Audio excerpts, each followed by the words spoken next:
सुंदरपुर गांव में एक सीमा नाम की औरत थी। वह बड़ी भली औरत थी। गांव में किसी को भी कोई ज़रूरत होता तो वह तुरंत उसका काम कर देती थी।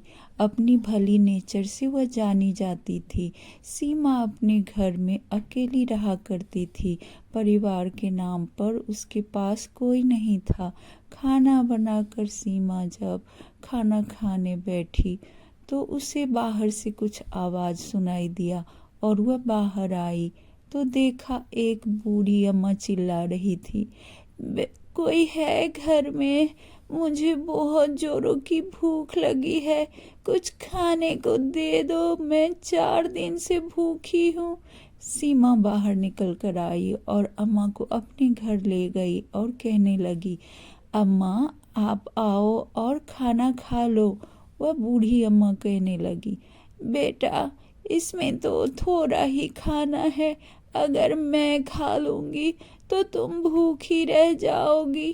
कोई बात नहीं अम्मा, मैं तो रात में खाई थी, आप भूखी हो आप खा लो, मैं फिर से कल बना लूँगी।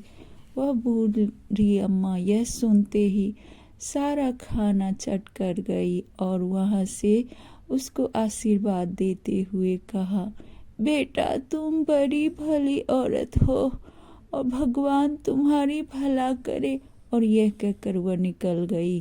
सीमा सोचने लगी, भूख तो मुझे भी बहुत जोरों की लगी है, जाकर देखती हूँ बाहर कोई काम मिल जाए तो 2 पैसा मिलेगा और उससे मैं अपने लिए कुछ खाने का सामान ले आऊँगी।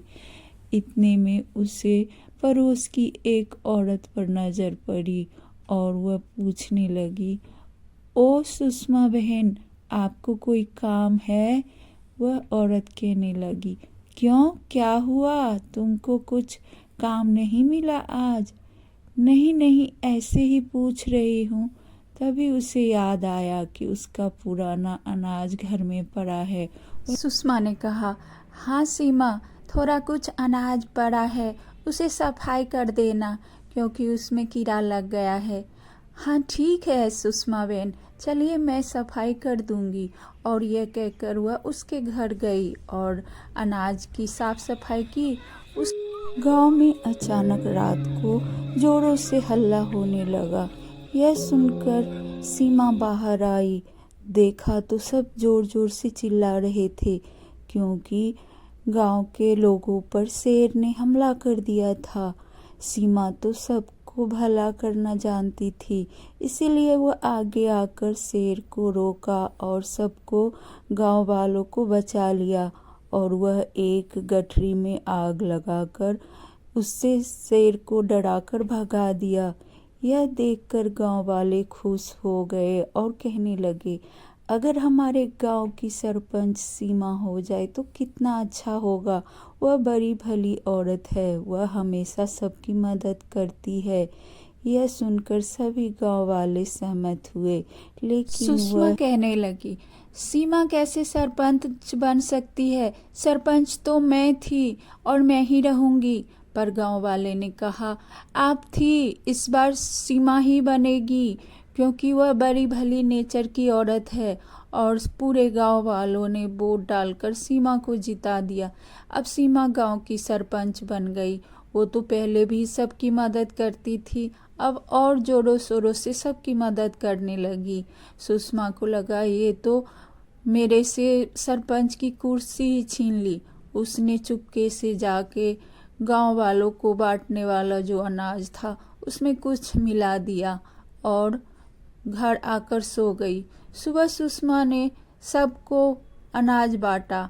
सब ने खुशी खुशी अनाज लेकर अपने घर गए और सब उसी अनाज का खाना खाया। शाम होते होते गांव के कुछ लोग बीमार हो गए। सुषमा इसी ताक में तो थी कि कब लोग बीमार हो और मैं सीमा को सरपंच की कुर्सी से गिरा दूं। इस तरह से सब लोगों को उसने भड़का दिया कि सीमा ने अनाज में कुछ मिला दिया। गांव वाले सब मिलकर सीमा को गांव से निकाल दिया और सरपंच की कुर्सी भी छीन ली। अब फिर से सुषमा सरपंच बन गई। सीमा सोचने लगी, मैं अपने ऊपर से ये दाग कैसे मिटाऊं। यह सोचकर वह एक रात सीमा भूत की वेश बनाकर सुषमा को डराया और उसे कहा कि मैं तुम्हारी वजह से आत्महत्या कर ली और मैं मर गई। अब मेरी आत्मा भटक रही है, तुम गांव वालों को सच्चाई बताओ। यह सुनकर सुषमा डर गई और सारे गांव वालों के सामने अपनी की हुई करतूत को बोल दिया। सभी गांव वाले चकित रह गए। सभी गांव वाले मिलकर सीमा से माफ़ी मांगने लगे और कहने लगे, सीमा बहन हमें माफ़ कर दीजिए। हाँ हाँ सीमा बेटा, हम लोगों को माफ़ कर दो बेटा, हम लोगों से बड़ी भूल हो गई जो इस औरत पर हमने भरोसा कर लिया और तुम्हें गांव से निकाल दिया। सब लोग माफ़ी मांगते हुए सीमा को उसका सरपंच की कुर्सी वापस कर दी और सुषमा को गांव से निकाल दिया। तभी एक बूढ़े काका ने कहा, मैं तो पहले ही कहता था कि सीमा बिटिया ऐसा नहीं कर सकती, पर तुम लोग मेरी सुनते कहाँ हो। और सब लोग हंसी खुशी अपने गांव में रहने